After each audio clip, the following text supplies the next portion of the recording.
Let's get more analysis now on the situation in Ukraine. Joining me is former British Army intelligence officer and chief executive of Mackenzie Intelligence, Forbes Mackenzie. Good to see you, Forbes. Well, as Sally Lockwood, our correspondent in Kiev, was saying, the Ukrainians have now withdrawn from Lysychansk.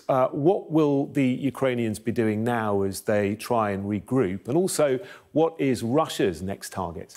The Ukrainians at the minute will be moving back to a line, it's a road, the E40, and it really joins up Lysychansk and Bakhmut here. There's some elements be left behind by the Ukrainians, whether they've been left there on purpose or not, but certainly they'll be slowing down the Russian advance. And that will allow the Ukrainians time to get back into their next defensive positions. I would assess they're already pre-prepared. Because it was silent over the weekend from the Ukrainians, it would therefore make sense this was a planned operation.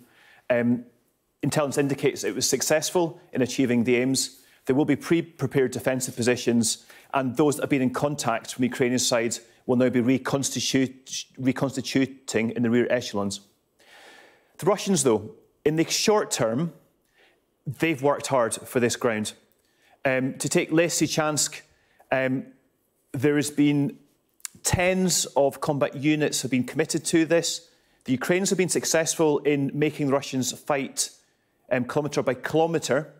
So therefore, there's not to be a process of the Russians putting together their combat capability. That's the kind of the medium term. Their operational long-term goal is, of course, moving into the Donbass. How quickly can they do that? It may take 6 weeks for them to get in a position where they can move. But we'll start seeing activity now to the north of Lysychansk and to the area of Bakhmut as well. Whether they're attacks in force or attacks more in a kind of probing effect, we'll see over the next couple of weeks. So 6 weeks just to regroup before they even begin the offensive then? I would assess that to be the case. You know, they've got to think about munitions, they've got to think about fuel, they've got to think about food, they've got to think about their own people on the ground, the morale of those people. There's a lot to be done. Yeah.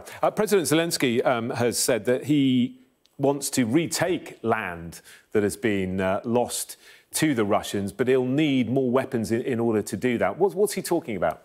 Yes, he's talking about the artillery pieces that are now coming into action. The Caesar system, a 155mm artillery piece from the French, have been brought into action. The HIMARS system, which we see here, this is the Japanese type from the US. The US have donated 8 of these in total. 4 are in action.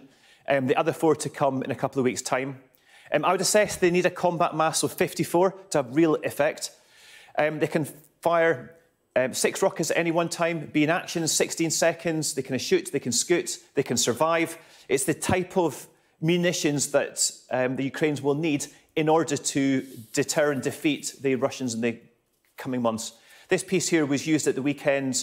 On the 2nd of July, an airport in the municipal region had a lot of equipment on it from the Russians. We understand yesterday on the 3rd, this weapon system was used against those aircraft. So starting to come into action now, but will take a period of months to commit properly.